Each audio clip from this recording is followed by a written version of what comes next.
मुकेश सहनी कह रहे हैं बीजेपी ने हमारे जो अति पिछड़ा के बेटा के साथ गलत किया, तो वो स्टेज पर से जो बड़ी प्रेस कॉन्फ्रेंस में जो तमक के नीचे उतरे थे, अपने समर्थकों के सहित और निकल गए, बड़े बेआबरू तरह कूचे से हम निकले, वहाँ एक्टिंग कर रहे थे क्या मुकेश सहनी?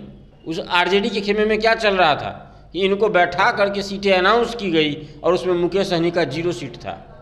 आज उसी मुकेश सहनी को 3 सीटें क्यों दी गई हैं? देखिए, कुल मिलाकर के क्या है, इतिहास लड़ने वालों को जानता है।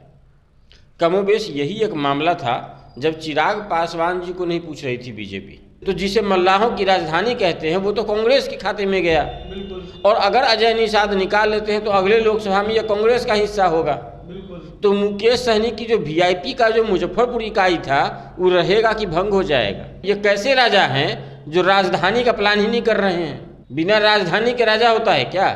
तो बिना मुजफ्फरपुर के कैसे सन ऑफ मल्लाह कैसे हैं जब मल्लाहों की राजधानी ही इनके हाथ में नहीं है? राजनीति में ना तो कोई किसी का दोस्त होता है, ना तो कोई किसी का दुश्मन हमेशा के लिए होता है। नमस्कार, आप देख रहे हैं बिहारी जंक्शन और आपके साथ मैं हूं निशांत वर्मा।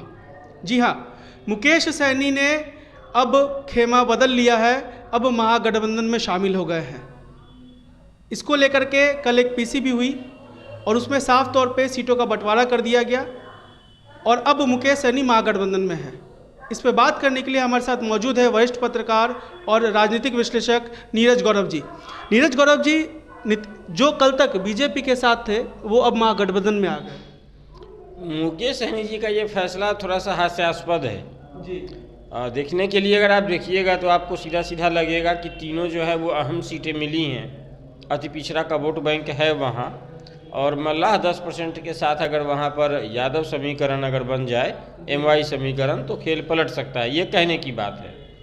हालांकि ये बात भी आप जानते हैं झंझारपुर में कि मधुबनी का लोकसभा का एक दूसरा लोकसभा है वो, और वहाँ पे जो है अति पिछड़ा वोट है, वहाँ पे आरजेडी कंफर्टेबल फील नहीं कर रही थी। 2 कैंडिडेट के बीच का लड़ाई था और भीतरघात की संभावना थी वहाँ आरजेडी में कि इसको अगर बनाएंगे, टिकट देंगे तो वो छोड़ के चला जाएगा, उसको देंगे तो वो छोड़ के चला जाएगा। तो इस मुद्दे को कहीं ना कहीं बीजेपी भुनाएगा, तो कहीं ना कहीं आरजेडी ने खेल ही ख़त्म कर दिया कि भाई हमारा है ही नहीं तो हम किसको टिकट दें, और मुकेश सहनी जी को माला पहना दिया गया। आरजेडी, लालू जी बहुत सोच समझ के करते हैं गेम, इतना आसान नहीं होता है कि ऐसे ही मुकेश सहनी को बुलाए और बोले कि चाहिए, बोलो बच्चा क्या चाहिए, और तीनों सीटें सामने वाले ने कहा और उन्होंने दे दिया। अगर ऐसा होता तो ये समीकरण पहले बन गया होता।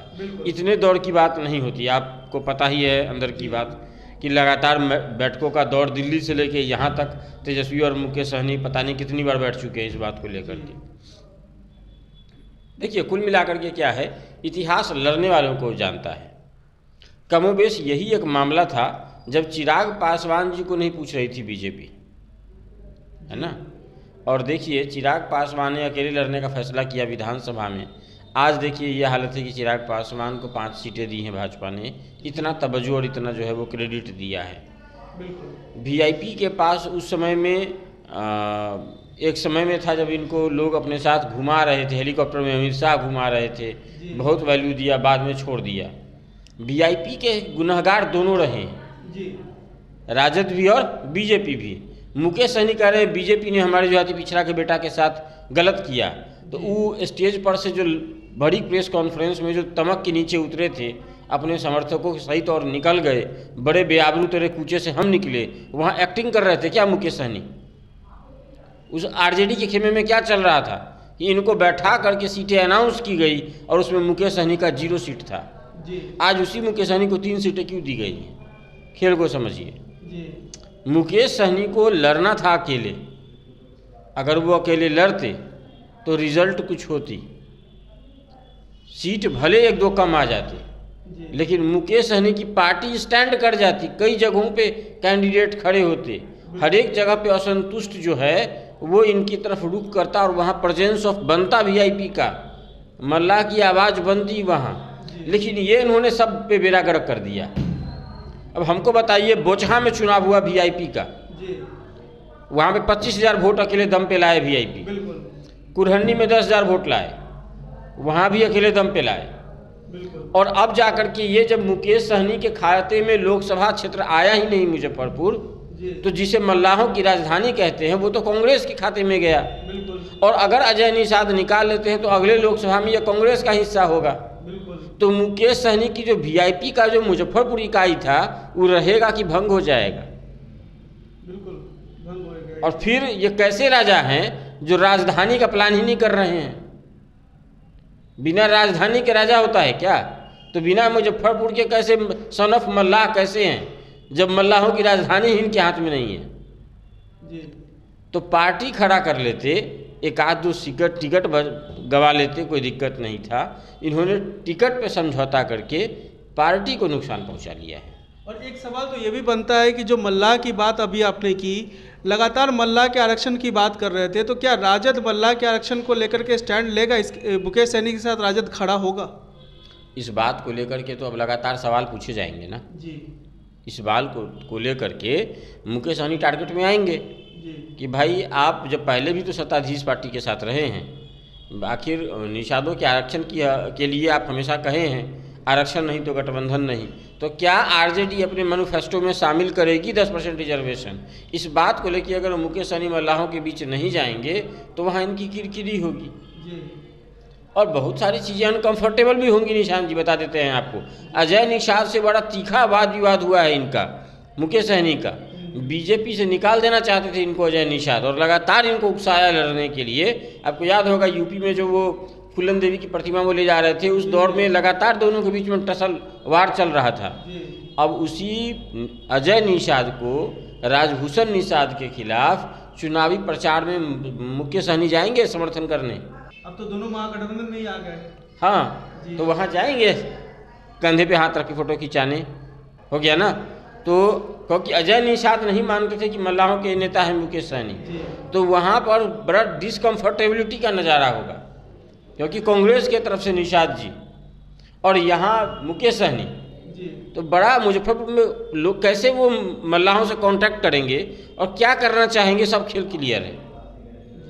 तो ये आसान सफ़र जो है वो आसान नहीं है, ये दोस्ती बड़ा कीमत मांगेगा मुकेश सहनी से। लेकिन एक सवाल और बनता है यहाँ पे नीरज जी कि मुकेश सहनी अब चूंकि महागठबंधन में आ गए और अजय निषाद भी महागठबंधन में है, तो क्या मल्लाहों का वोट जो है वो, या भूमिहार जो लगातार माछ भात वाला भी समीकरण बनाया गया था, तो ऐसे में भूमिहार और मल्लाह क्या अब अजय निषाद के पक्ष में वोट करेंगे?